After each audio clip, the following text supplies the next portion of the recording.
Leo lived on a street that was perfectly nice, but also incredibly quiet. The lawns were neat and the houses were tidy, but the people were like ships in the night.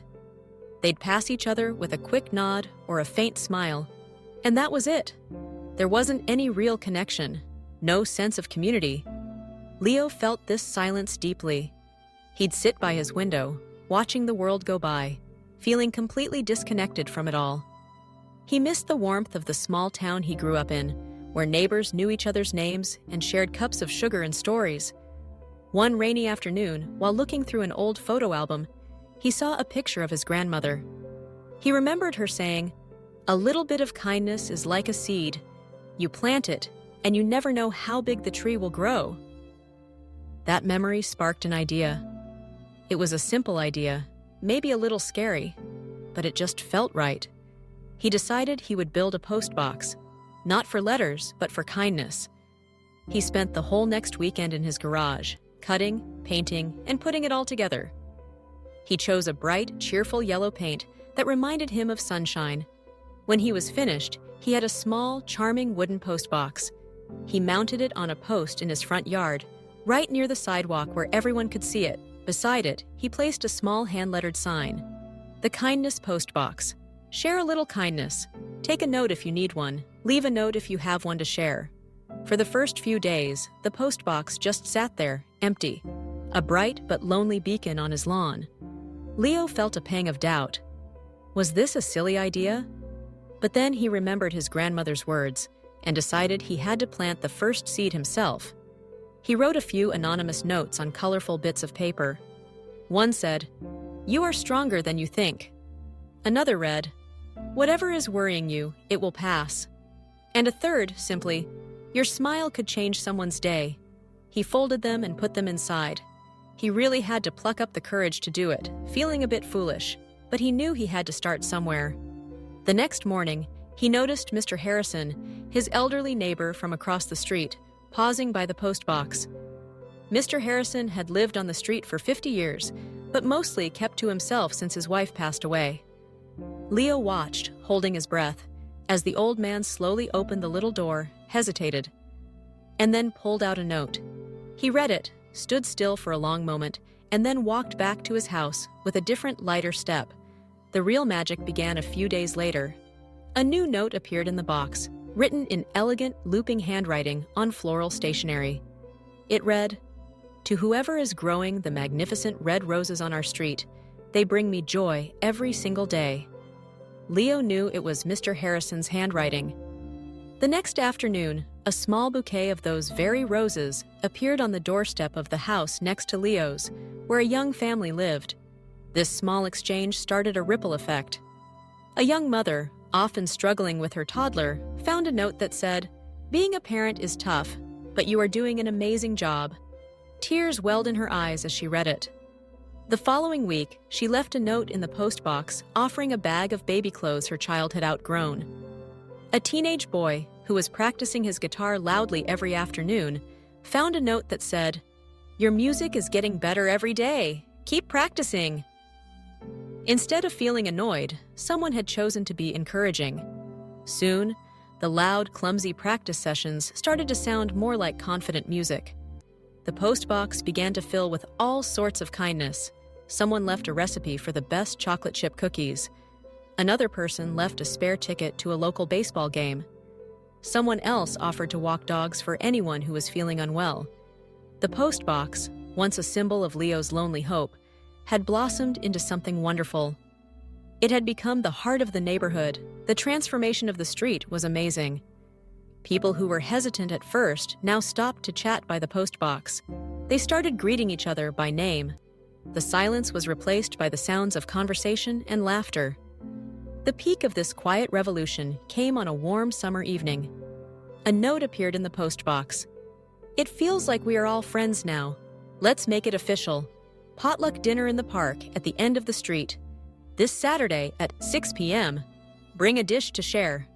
That Saturday, the park was filled with people. Blankets were spread on the grass, covered with all kinds of food. Mr. Harrison brought a huge platter of his famous cookies. The young mother came with her toddler, who was now being passed around and cuddled by half the neighborhood. The teenage boy brought his guitar and played gentle, happy melodies. Leo sat on his blanket, just taking in the scene around him. He saw neighbors who were once strangers now sharing food, stories, and laughter. They weren't just people living on the same street anymore. They were a community. He felt a profound sense of belonging, a warmth that spread through his whole body. His little, sunny yellow postbox had done more than share notes. It had shared humanity. It reminded everyone that even a small act of kindness, planted like a seed, could grow into a forest of connection. What a heartwarming story, right? It really shows how powerful our small actions can be. Now, let's break down some of the useful English expressions we heard in the story. We'll look at what each phrase means and how you can use it in your own conversations. 1. A sense of community. In the story, Leo missed the sense of community from his old town. A sense of community is that warm feeling of belonging with a group of people and feeling connected to them. It's when you feel like you're part of something bigger than yourself. From the story, there was no real connection, no sense of community. Example 1. Volunteering at the local animal shelter gave her a wonderful sense of community. Example 2. Our neighborhood block party is great for building a sense of community. Example 3. When people work together on a project, it can create a strong sense of community. 2. To feel disconnected. At the beginning, Leo felt disconnected from his neighbors. To feel disconnected means you feel like you aren't part of a group or a place. It's a feeling of isolation, like you just don't belong. From the story, he would sit by his window, watching the world go by, feeling completely disconnected from it all. Example 1. After moving to the big city, she felt disconnected from nature. Example 2.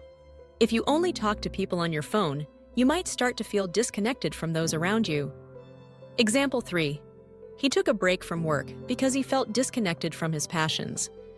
3. To pluck up the courage, Leo had to pluck up the courage to put the first notes in the box. This fantastic phrase means to force yourself to be brave enough to do something you find scary or difficult. From the story, he had to pluck up the courage to do it, feeling a little silly, but he knew he had to start somewhere. Example 1. She finally plucked up the courage to ask for a promotion at work. Example 2.